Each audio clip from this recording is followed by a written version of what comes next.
नमस्कार मित्रांनो, मी आजी आज बोलतोय. आमच्या पप्पाने गणपती कसं बनवलाय ते बघा. असं बनवलेलं कुंडीतली माती घ्यायची, आधी चमचा घ्यायची 2 आणि त्याला तसं करायचं आणि त्याला असं बनवलेलं बघा. बघा कसं बनवायलेत.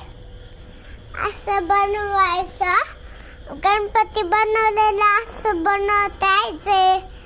मग कसं बनवायचं ती आपण बघूयात. आधी कुंडीतली माती घ्यायची आणि त्यालाच काय घ्यायचं, एक खपत घ्यायचं आणि एक हसलं घ्यायचं आणि मग त्यांना बनवलेलं गणपती दाखवा.